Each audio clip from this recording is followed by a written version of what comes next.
নারী সবসময় অসহায়, কখনো তার স্বামীর কাছে, কখনো তার সন্তানের কাছে, কখনো তার মা বাবা ভাই বোনের কাছে।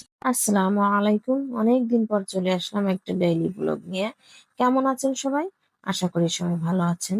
আমিও আলহামদুলিল্লাহ ভালো আছি। ছেলের অসুস্থতায় দীর্ঘদিন আমি অ্যাক্টিভ ছিলাম না, আর তার কারণে আমার পেজের অবস্থা 12টা বেজে গেছে। যাই হোক, চেষ্টা করছি একটু একটু করে অনলাইনে ব্যাক করার জন্য। বাসায় গেস্ট আসবে, তার জন্য কিছু রান্না বান্না করব। আর পাতিলে আমি গরুর মাংস রান্না করব হাতে মেখে। আর হাঁড়িতে এভাবে গরুর মাংস রান্না করলে কিন্তু খুব মজার হয়। আমি যখনই গরুর মাংস রান্না করি, হাঁড়িতে রান্না করি। আর এই ধরনের হাঁড়ি পাতিলে রান্না করলে কিন্তু দারুণ মজার হয়। আর তার মধ্যে যদি একটু হাতে মেখে রান্না করা যায়, তাহলে তো কথাই নাই। আর গরুর মাংস মানেই তো হাতে মেখে রান্নার মজাটাই অন্যরকম। আর গরুর মাংস রান্নাটা আমার কাছে খুব সহজ মনে হয়। তো আগেই হাতে মেখে নিয়েছি, পেঁয়াজগুলো পরে দিয়ে দেবো আর কি। ফাইনালি ওদিক দিয়ে অন্য চুলায় গরুর মাংস রান্না হয়ে গেছে।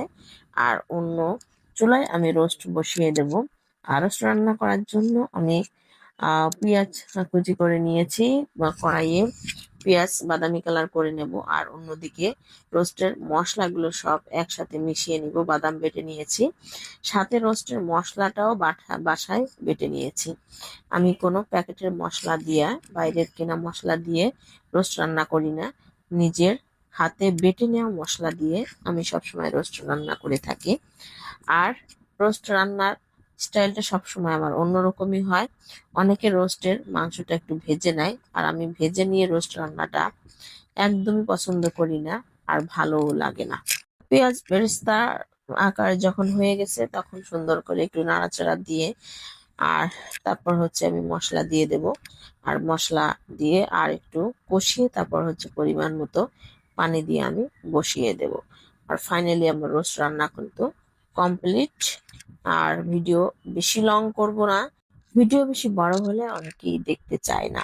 ভিডিও শুরুতে বলেছিলাম নারী সবসময় অসহায়, কখনো তার স্বামীর কাছে, কখনো সন্তানের কাছে, কখনো বাবা মা ভাই বোনের কাছে। আর সবচেয়ে বড় অসহায় হওয়ার কারণ হচ্ছে তার স্বামী। একজন স্বামী যদি তার স্ত্রীকে মূল্যায়ন না করে, তখন ওই স্ত্রী নিজের বাপের বাড়িতেও মূল্যায়ন পায় না, সব জায়গায় মূল্যহীন হয়ে থাকে। আর এমন ভাবে হাজারো অসহায় নারী জীবনযাপন করে চলে, শুধু তাদের সন্তানের মায়া কাটাতে না পেরে। কথাগুলো ঠিক বলেছি কিনা যদি ভালো লেগে থাকে, একটা লাইক শেয়ার কমেন্ট দিয়ে যাবেন, আর ইউটিউব চ্যানেলটা সাবস্ক্রাইব করে যাবেন। আমি রোস্ট রান্নার পরে কিছু মাছ ভুনা করে নিয়েছি। আর এদিক দিয়ে সবাইকে একটু ফল কেটে দিলাম, আম এবং ড্রাগন ফল কেটে দিলাম। আর অন্যদিকে আমি পোলাও বসিয়ে দেব। আর একসাথে বসিয়ে দেব দুধ এবং মশলা সব একসঙ্গে ফুটিয়ে নিয়ে তারপর হচ্ছে চালগুলো দিয়ে দিলাম। পোলাও বিভিন্ন ভাবে রান্না করা যায়, কখনো একসাথে বসিয়ে, কখনো পেঁয়াজ বেরেস্তার মধ্যে চালগুলো ভেজে তারপর পানি দিয়ে রান্না করা হয়। তো ফাইনালি পোলাও রান্না কমপ্লিট, এখন দমে দিয়ে দেব।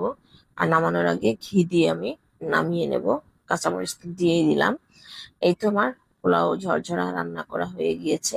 আর যখন ঝটপট রান্না করা হয়, ব্যস্ত থাকা হয়, তখন ভিডিও সত্যি করতে একটু সমস্যাও হয়। তো এখন আর ট্রাইপডে করছি না, ট্রাইপড দিয়ে ভিডিও না করে হাতে নিয়েই ভিডিও করছি।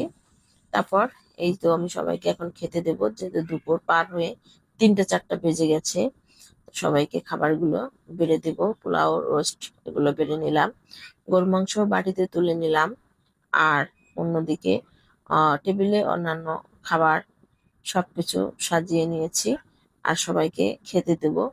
আমার বাসাটা যেখানে, সেখানে ভয়েস দিতে অনেক নয়েজ আসে, আর খুব বিরক্ত লাগে নিজের কাছেও, মনের মতো করে ভয়েস দিতে পারি না। তো ভুল ত্রুটি হলে একটু কষ্ট করে দেখে নিই। সবাইকে খেতে দিয়েছি, আমরাও খেয়ে নেবো। তো খাবার খেতে খেতে বিদায় নিয়ে নিচ্ছি। ভালো থাকবেন, সবাইকে অসংখ্য ধন্যবাদ জানিয়ে আল্লাহ হাফেজ, আসসালাম।